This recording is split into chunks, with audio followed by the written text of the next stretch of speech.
todo el mundo sabe, y si no lo sabe, aquí se van a enterar.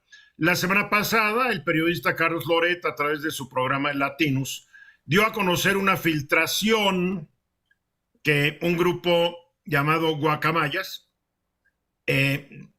pues hizo un hacking a la Secretaría de Defensa y bajó millones de correos electrónicos y documentos de la Secretaría de la Defensa. Entre esos estaban algunos documentos que mostraban que el presidente López Obrador no goza de la mejor salud del mundo.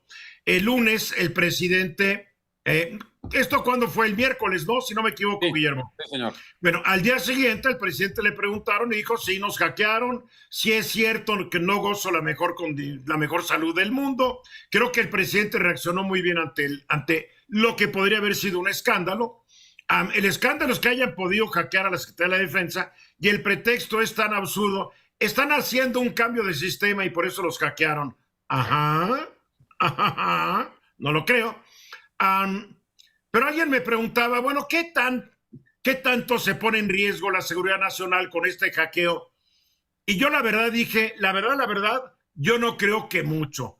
México no enfrenta grandes problemas en seguridad nacional, no nos van a invadir los guatemaltecos, ni los beliceños, ni los dominicanos, y no creo que los gringos. Entonces no tenemos amenazas exteriores. El gran problema de México es la inseguridad que ya pone en riesgo la seguridad nacional, porque las mafias delincuenciales cada día tienen más control y más poder. Pero, a ver, ¿cómo lees tú esto de la filtración, Guillermo?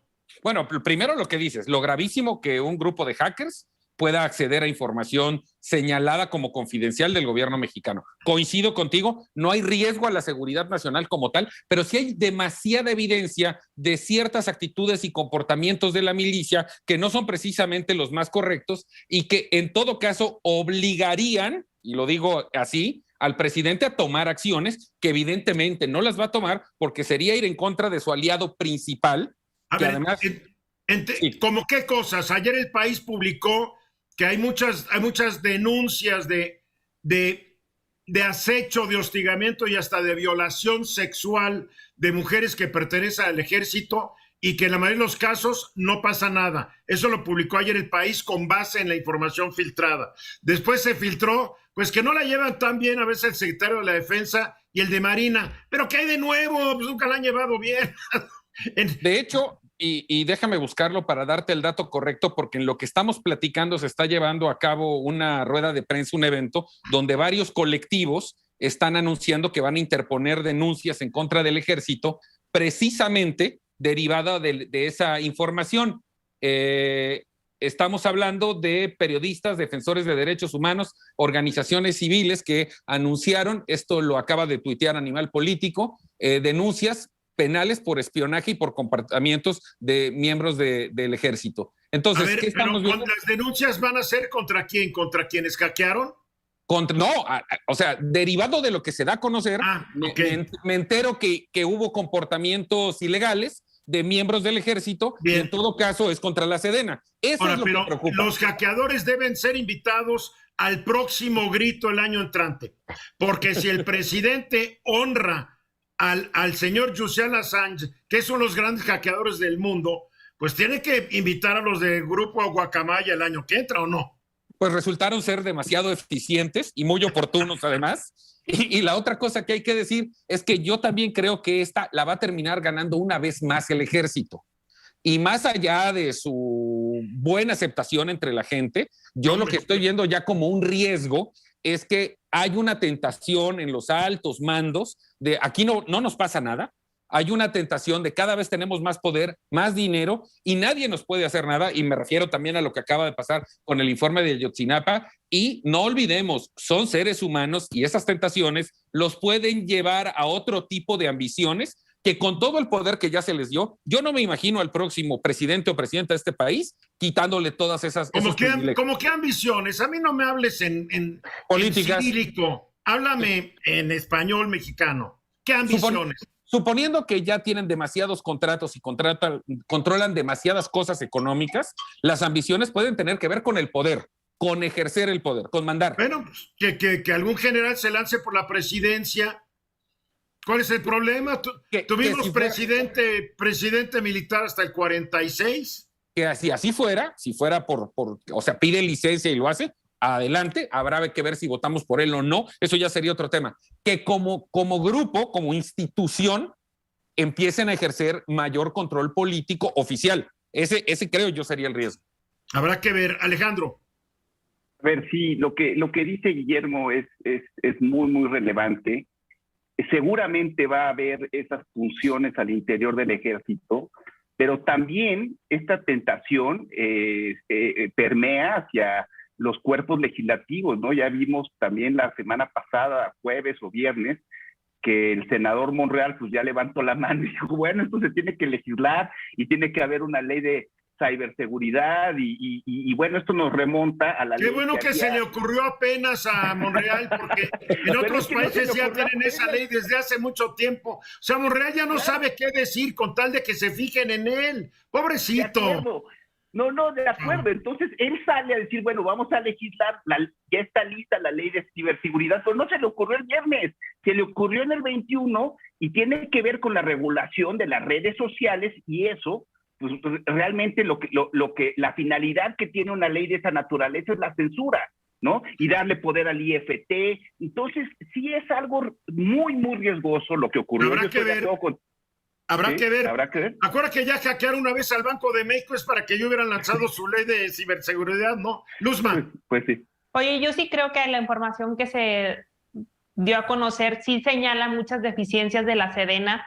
Incluso, por ejemplo, comentan que hay muchos casos de Zacatecas, pues donde, como tú dices, no se está haciendo nada y yo creo que eso, lejos de fortalecer al ejército, lo debilita y más al presidente, porque al final del camino te das cuenta que no se está trabajando por el bien de México, sino por beneficios personales, ¿no? Yo creo que cada cosa que se haya filtrado se tiene que estudiar, analizar y realmente ver si es cierto o no es un invento. Hay que checar todo, porque ahorita estamos suponiendo que lo que se filtró es verídico, pero nosotros no sabemos, porque además hay que ver la fuente que lo proporcionó. Loret de Mola trae una campaña así como la tenía, ¿cómo se llama? Carmencita contra Peña Nieto el año pasado.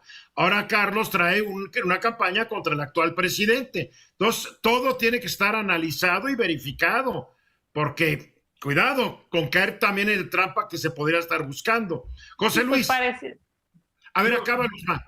Perdón, que pareciera que el presidente no está muy preocupado porque también ha dicho que no va a demandar ni nada. Porque sería una contradicción terrible si está honrando al hacker número 1 del mundo, que es Assange, de modo que se va contra los hackers petateros, tercermundistas de Guacamaya. Se vería como que no más admira a la gente europea, ¿verdad, Alejandro? José Luis Romero Hicks.